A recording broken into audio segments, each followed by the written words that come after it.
قبل ما نبدأ الحلقة خليني أسألك شوية أسئلة سريعة جاوب بينك وبين نفسك بسرعة ومن غير ما تكذب. واحد، لما تقعد تذاكر بتكمل قد إيه قبل ما تتشتت؟ أقل من 20 دقيقة ولا أكتر من 20 دقيقة؟ اتنين، أما تفتح الكتاب بتحس بإيه؟ زهق ومقاومة ولا عادي بتكون قادر تكمل وتبدأ؟ تلاتة، لما تقول هبدأ من بكرة إيه اللي بيحصل؟ غالبا مش بتبدأ فعلا. أربعة، بتستنى تكون في المود عشان تذاكر ولا لأ؟ خمسة، أما تذاكر بتفتكر المعلومات تاني يوم ولا لأ؟ لو جاوبت الإجابة الأولى في 3 أسئلة أو أكتر فالحلقة دي معمولة مخصوص عشانك. والمفاجأة، أنت مش كسول، أنت بس بتستخدم دماغك بشكل غلط. المشكلة مش إنك مش عارف تذاكر، المشكلة إنك مش فاهم منين أصلا تبدأ. وأغلب الناس بتفضل مستنية الحماس لحد ما عمرها يضيع. بس الحقيقة الصعبة إن الناس الناجحين مش أحسن منك في حاجة، هم بس فاهمين اللعبة. وفي الحلقة دي أنا مش هديك نصايح تحفيزية وخلاص، أنا هفهمك إزاي تتحكم في دماغك وتخليه يذاكر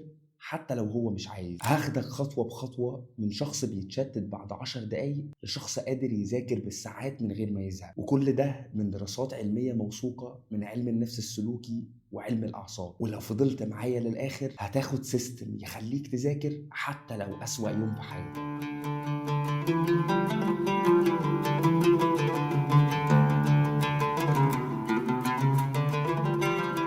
أنا دكتور منعم وأنت بتسمع حلقة جديدة من بودكاست عقلية، البودكاست اللي هدفه الاستثمار في عقليتك في كل جوانب الحياة. قبل ما نبدأ الحلقة، عشان تساعدنا بس إن المحتوى ده يجيلك بشكل مجاني، اعمل اشتراك في القناة وفعل زر الجرس عشان تساعدنا نوصل ل 500 ألف مشترك قبل نهاية السنة. خليني أبدأ معاك من نقطة ممكن تكون صادمة شوية. لو أنت شايف إنك مش بتذاكر عشان أنت كسلان أو ما عندكش إرادة أو مفيش أصلا حافز، فأنت كده بتلوم نفسك على حاجة مش هي السبب أصلا. لأن الفكرة يا صديقي انك مش انت عندك مشكلة في المذاكرة، انت عندك مشكلة في الطريقة اللي دماغك بيقرر بيها. وخليني اوضح لك الموضوع بشكل ابسط شوية. انت مش كل يوم بتصحى وتقول انا قررت ابقى فاشل النهاردة، لكن اللي بيحصل فعلا كل مرة بتقرر انك تبدأ دماغك بيراجع القرار وبكل هدوء بيختار حاجة تانية. المذاكرة بالنسبة لدماغك مش واجب، المذاكرة بالنسبة له قرار اقتصادي، ودايما بيختار الأسهل ليه. وخلينا نثبت الكلام ده بشكل علمي. واحدة من أشهر الدراسات اللي اتنشرت في نيتشر نيورو ساينس واللي بتفسر ليه ممكن نبذل مجهود ذهني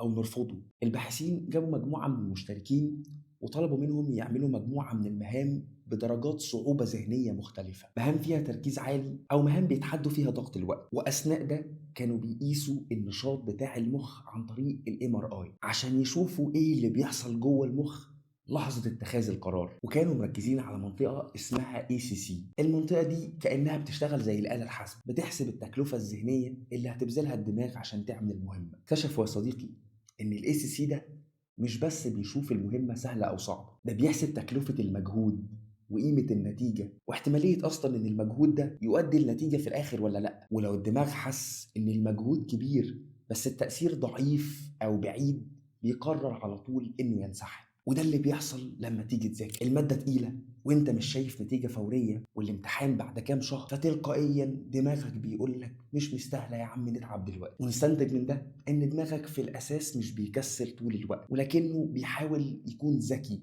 بس للاسف على المدى القصير. والسؤال اللي ممكن يكون جه في بالك دلوقتي او ما جاش، بس ادينا بنقول عشان نكمل السياق، انه ليه اوقات بتلاقي نفسك قاعد على الموبايل بالساعات ومفيش مقاومة زي الحاجات التانية؟ والإجابة الصادمة هنا إن العلم قال إن المشكلة مش في الإرادة، المشكلة في حاجة اسمها إدارة الانتباه. وكالعادة هنثبتها بواحدة من الدراسات اللي اتنشرت سنة 2013. الدراسة اتعملت على مجموعة من الطلاب الجامعيين كان في تحدي إنهم يذاكروا لمدة 15 دقيقة، وفي نفس الوقت سمحوا إنهم يستخدموا اللابتوب أو التليفون وهم بيذاكروا. والباحثين كانوا مركزين على حاجة دقيقة، كل مرة الطالب فيها هيتشتت والفترة أو المجهود اللي هياخده عشان يرجع يركز مرة تانية. والنتيجة إن الطلاب كانوا بيتشتتوا كل 3 ل 5 دقايق، وبعد كل تشتيت الرجوع مرة تانية للتركيز كان بياخد وقت ملحوظ. فاكتشفوا إن المشكلة مش إنك بس بتتشتت، ولكن عشان ترجع تركز مرة تانية محتاج وقت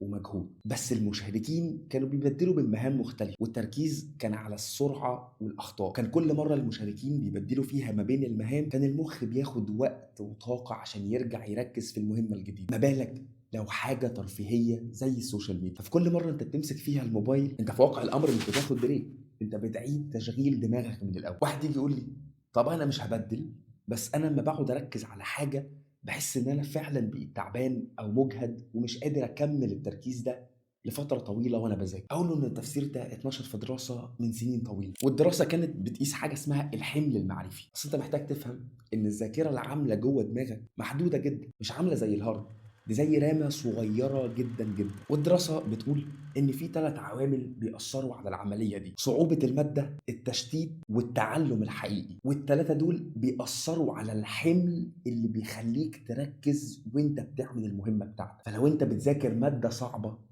وبتلعب في التليفون او في ضغط نفسي، الحمل بيكون كبير جدا، والنتيجه تركيزك يقل ويكون في تعب اسرع، ودماغك تكون عندها مقاومه اكبر انها تكمل في المهمه اللي بداتها. فانا اكتشف اكتشاف تاني، انك انت مش بتتعب من المذاكره نفسها، لكن انت بتتعب من الضوضاء اللي حوالين المذاكره. لكن لما بتقعد تتامل للمره العشرين، اما عملت جدول ونظمت عدد ساعات المذاكره بتاعتك وجيت تبدا وحصل مشكله ما، فبتقعد تحلل مع نفسك هو ايه اكتر لحظه انا فعلا استثقلت فيها المذاكره وما كملتهاش. تكتشف ان هي لحظه البدايه. وده ليه تفسير اتنشر في دراسه من اكتر من 25 سنه عن النوايا التنفيذيه، يعني لما يكون عندك نيه انك تعملها وازاي بتتحول بقى لقرار. واتعملت عن مقارنه بين مجموعتين: مجموعه قالوا احنا هنبدا في المهمه بتاعتنا، ومجموعه قالوا احنا هنبدا الساعه كذا في المكان كذا ولمده كذا. والنتيجه ان نفس المهمه المجموعه الثانيه انجزتها اكتر بكتير من المجموعه الاولى. لان لما ما يكونش فيه وضوح، دماغك بيكون عنده فرصه للهروب، فرصه انه يوفر ثينك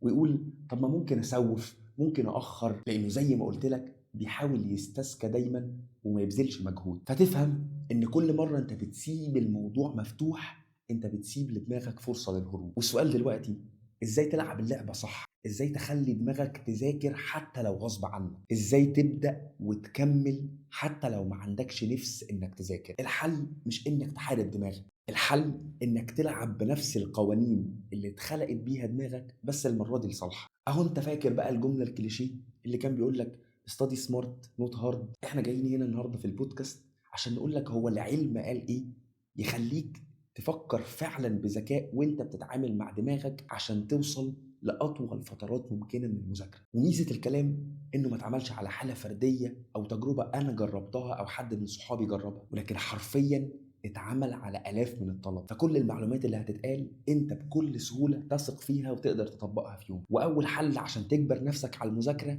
قاعدة اسمها البداية القاتلة. ازاي تبدأ حتى لو مش عايز تبدأ؟ هتنفذ شوية استراتيجيات مع دماغك. بدل ما تقول انا هذاكر، تقول هفتح الكتاب وحل سؤال واحد بس. وبالطريقه دي انت بتقلل لدماغك تكلفه القرار. ايه يعني سؤال هياخد دقيقه ولا دقيقتين؟ فبتقلل الفرصه انه يقاوم البدايه، وكانك بتمنع دماغك من انها تفاوض او تحس هو انا هتعب عشان اعمل المهمه دي ولا لا. وده اللي اثبت في دراسه اتنشرت سنه 2011 اسمها قانون الانتاجيه. والدراسه دي اتعملت على مجموعه من الموظفين كانوا بيسالوهم سؤالين بس: مستوى الانتاج بتاعهم وحالتهم النفسيه. ولقوا ان اصغر تقدم كان ليه أكبر تأثير على الدافع إن هم يكملوا. فالقاعدة الأولى، قاعدة البداية القاتلة: أنت مش محتاج تبدأ كبير، أنت بس محتاج تبدأ. رقم 2 عشان تجبر نفسك على المذاكرة، قاعدة اسمها كسر الجمود. وخليني أشرح لك حاجة في الفيزياء بس بتحكم حياتك. أي نظام في الدنيا محتاج طاقة بداية عشان يتحرك، وفي علم النفس ده بيتحول لفكرة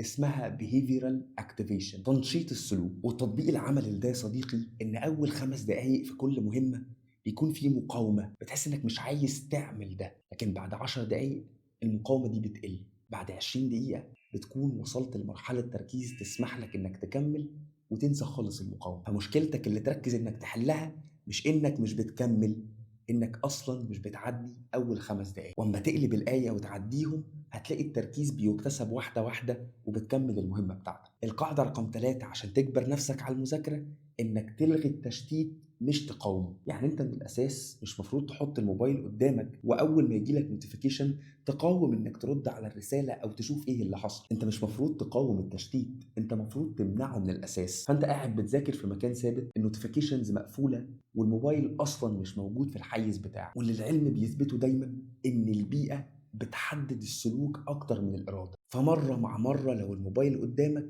هتستخدمه مهما كانت حجم المقاومة. القاعدة اللي بعد كده يا صديقي، عشان تجبر نفسك انك تذاكر حتى لو ما عندكش نفس، انك تبطل تذاكر في جلسات طويلة. يعني افترضنا انك بدأت خلاص، تكمل لحد امتى؟ إيه اللي اكتشفوه العلماء في دراسات كتير، ان الجسم بيشتغل في دورات 90 دقيقة تركيز، بعدها بيكون في تعب طبيعي، خلاص الطاقة تم استنفاذها ومحتاجين بريك عشان نعمل ريتشارج ونكمل مرة تانية. وده لا عيب لا فيا ولا فيك، هو طبيعة جسمنا كده. فانت بعد كده اما تيجي تقسم المذاكرة بتاعتك، بلاش 3 ساعات، بلاش 4 ساعات، قسمها لفترات من 60 ل 90 دقيقة، وبعديها خد بريك حقيقي. وافهم ان التعب ده مش ضعف، التعب ده جزء من السيستم. فببساطة لو عاوز تجبر نفسك انك تذاكر حتى لو ما عندكش نفس لأطول فترات، خليني الخص لك السيستم في جملة واحدة: ابدأ صغير، امنع التشتيت، وكمل لحد ما دماغك يسخن. بس السؤال ان انا ممكن اقعد فتره على المذاكره واحس ان كل المعلومات اللي بذاكرها بتتبخر، فازاي اخلي المذاكره تثبت فعلا جوه دماغي؟ عشان اجاوبك على السؤال ده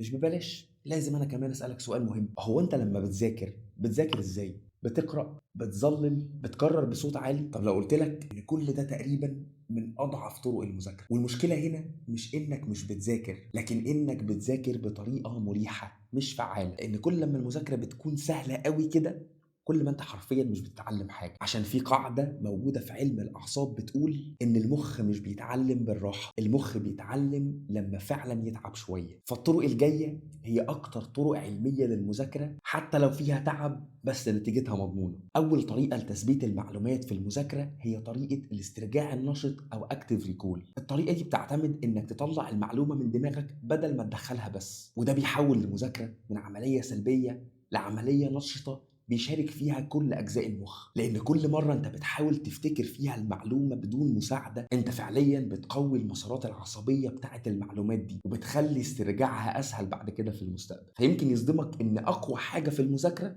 انك ما تفتحش الكتاب وتقفله. ولو حد قطع الجمله دي هنروح كلنا انتهي. بس ده اللي حرفيا اثبتوه في تجربه اتنشرت عام 2006. الدراسه اتعملت على 3 مجموعات من الطلبه: مجموعه بتقرا، مجموعة بتقرا وتختبر نفسها، ومجموعة مقضياها اختبارات. والاسترجاع أو الاختبارات المتكررة كان أصح طريقة في الثلاثة. ودي تطبقها إزاي على مذاكرتك؟ أما تقرأ جزء صغير، اقفل الكتاب واسأل نفسك وحاول تفتكر بدون مساعدة. يعني أنا مثلا بقرأ باراجراف معين وليكن في موضوع من موضوعات الباطنة لو أنت بتدرس في كلية الطب، فاقفل واسأل نفسك ايه ترتيب المراحل اللي عدت بيها العملية دي، وايه بيحصل في كل مرحلة. انت مش محتاج اجابة مثالية، بس محتاج كل جزء في دماغك يكون مركز عشان يعرف يجاوب على الأسئلة دي اللي انت لسه قاريها من شويه. والطريقه دي تستخدمها بعد كل فقره، تستخدمها بعد كل جلسه مذاكره، او ممكن تستخدمها في نهايه كل يوم. بس وافتكر المعلومه اللي مش هتطلعها هتفضل جواك. اما الطريقه التانية اللي هتثبت عندك المعلومات وقت المذاكره ومش هتنساها، هي طريقه السبيس ريبيتيشن او التكرار المتباعد. وهي طريقه بتعتمد على انك تراجع المعلومات على فترات زمنيه متباعده، وده بدل ما تضغط المراجعه كلها في مره واحده. والطريقه دي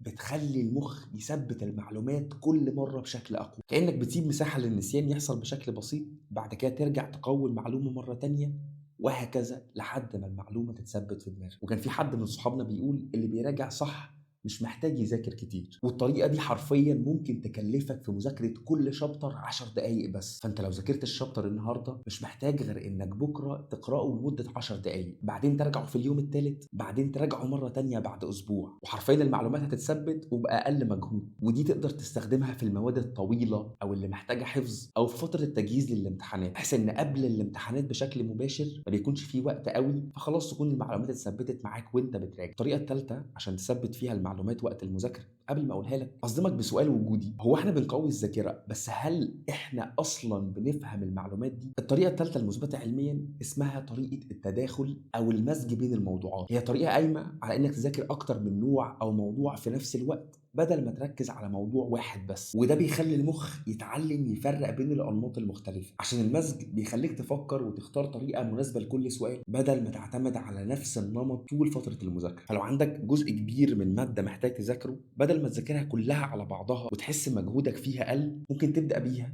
تفصل بماده وبعدين ترجع لها مره تانية. الطريقه دي هتساعدك وتنشط الدماغ بتاعك، خصوصا لو انت بتحل اسئله كتير او مواد بتعتمد على طرق تفكير في الاجابه على الاسئله بتاعتها. عليها، وده هيخليك فعلا تفهم المعلومات بدل ما انك عمال تكرر وتعيد وتزيد في معلومات الكتاب. بس حتى الفهم ده يا صديقي لو مش متربط مع بعضه برضه مش هيثبت، فلو ما جربتش التداخل او المزج قبل كده جربه في المواد اللي قلت لك عليها. الطريقه رقم 4 المثبته علميا اسمها الشرح والتوسع في المعنى. هي طريقة بتعتمد على انك تضيف معنى للمعلومة عن طريق انك تسأل شوية اسئلة، يعني ليه وازاي وده هيفيد بايه. ده بيخلي المعلومة مرتبطة بشكل اوسع جوه دماغك، وكل ما المعلومة تكون مرتبطة بافكار وتجارب تانية كل ما بيكون صعب جدا انك تنساها. فكأنك بتحول الحفظ السطحي، لا مجرد معلومة بس في سطح، انها بقت مرتبطة بحاجة تانية انت تعرفها او حاجه تانية انت تخيلتها كتجربه مثلا ووصلتنا للمعلومه دي، فبتخلي في بعد كده للمعلومه جوه دماغك. يعني مثلا لو انت بتذاكر مرض معين والمرض ده بيسبب زياده في ضربات القلب، فبدل ما تحفظ الجمله على بعضها وبعد كده تنساها،